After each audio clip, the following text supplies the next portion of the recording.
These are the top 10 stories on TV Platinum. On number 1, former presidential candidate of the Labour Party, Peter Obi, has criticized President Bola Tinubu's decision to embark on a 12-day trip to Japan and Brazil, while Nigeria faces worsening economic hardship and insecurity.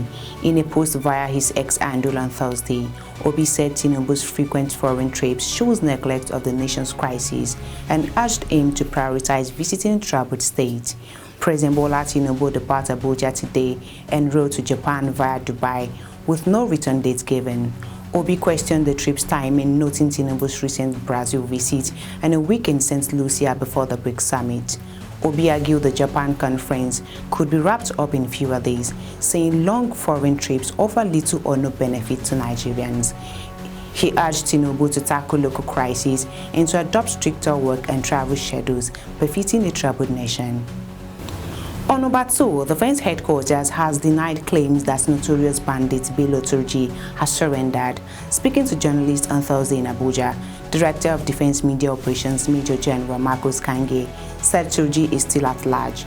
It was rumored that Turji, wanted for attacks in Zamfara and Sokoto State, had surrendered his weapons and freed 32 kidnapped victims through a cleric-led peace effort. On number 3, management of Olusegun Obasanjo Presidential Library (OOPL) has demanded the sum of 3.5 billion naira in compensation and a public apology from the Economic and Financial Crimes Commission (EFCC) following an alleged invasion of its premises on Sunday. EFCC operatives raided the library, arrested 93 suspected internet fraudsters, seized 18 vehicles and several phones, and left several people injured. Speaking at a press briefing in Abeokuta on Wednesday, OOPL Managing Director Vitalis Otese condemned the EFCC raid as unlawful and a violation of libraries and patrons' rights. Otese condemned the poorly coordinated raid, warning of legal action if demands aren't met in 7 days. He said it fuels fear among youth and entrepreneurs and vowed to work with legal and civil society partners for accountability. On number 4, the Nigerian Meteorological Agency (NEMET) has warned of thunderstorms and rainfall across the country from Thursday to Saturday. Northern states may face heavy rains and flooding, while central regions, including the FCT, could see morning showers and afternoon storms. In the south, light morning rains will pick up in the afternoon, with possible flooding in parts of Cross River. The agency urged drivers to avoid heavy rain, residents to secure belongings, farmers to postpone fertilizer use, and airlines and the public to follow weather updates. On number 5, the Nigerian Correctional Service (NCOS) has revealed that 28,149 inmates were released nationwide last year following the payment of fines and compensation. Deputy Comptroller General of Corrections Ibrahim Idris disclosed this on Thursday in Abuja at the third public hearing of the Independent Investigative Panel on alleged corruption, abuse of power, torture, and other inhuman treatment.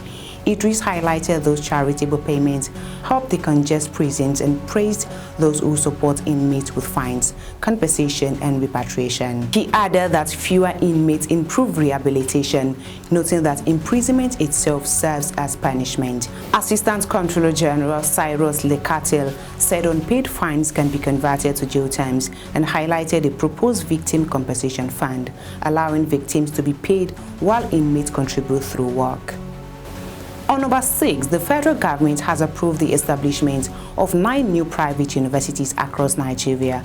This was disclosed on Wednesday by the Minister of Education, Dr. Tunji Alausa, shortly after the Federal Executive Council meeting in Abuja. He announced the approval of new private universities across the country, including Taxiya University in Kaduna, Leadership University in Abuja, and Jimo Babalola University in Kwara State. Alausa said the Tinubu administration inherited 551 pending university applications, but stricter guidelines trimmed the list to 79, with 9 already approved. The federal government, however, has paused new applications for private universities, polytechnics, and colleges of education, allowing only those that meet new standards. On number 7, National Emergency Management Agency (NEMA) has warned that water levels at Bakin, Kogi, Chimeta, Adamawa State have crossed the 6-meter danger mark. The agency disclosed this on Wednesday via its official X handle, warning of a high risk of overbank flooding. NEMA warned that low-lying areas of Jimeta and nearby flood-prone communities are in immediate danger. The agency's operations office in Yola is coordinating with response units for possible evacuations, while some residents have already sought shelter at Limawa and Guadabawa secondary schools. The warning follows the recent flooding that left dozens missing and 100 displaced. NEMA says 2025 floods have hit 140,228 people in 21 states, displacing over 49,000 and damaging thousands of homes and farmlands. On number 8, residents in Pakioton, Ogbomoso have expressed outrage over the looting of the Mother and Child Specialist Hospital, raising serious concerns about the healthcare security in the area.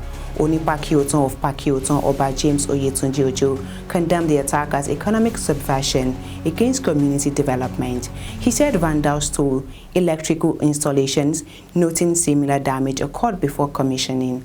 The monarch said the community donated 8 plots for the hospital to enhance maternal and child care, but it has remained unused for over a year, urging the health ministry to make it operational or return it to the community. On number 9, the Ibom Air passenger recently released from the Kirikiri Correctional Center in Lagos, Comfort Emansin, has not yet decided whether to sue the airline over the recent controversy with its crew. Emansin's legal counsel Adefunke Maria told Channels Television on Thursday that her client is taking time to recover and will later decide whether to seek compensation, while condemning the airline staff for filming and sharing the incident online. On number 10, management of Obafemi Awolowo University has confirmed the tragic death of Ajibola Ibitayo, a medical student who took his own life. Public Relations Officer of the university, Mr. Abiodun Olanrewaju, disclosed this on Thursday that Ibitayo committed suicide after learning that his recent examination results would require him to repeat Part 2 for a second time. Ibitayo reportedly injected himself at his hometown in Ejigbo, Osun State. Vice Chancellor Professor Simon Bamire condoled with the OAU community and urged parents to teach children that setbacks are part of life. He encouraged students to view failure as a chance to redirect their path and prayed for strength for the family, faculty, and the university. And that's the top 10 stories on TV Platinum. I am Hakima Dada. Do well to subscribe to all our social media platforms for more news updates. Thank you for watching, and bye for now.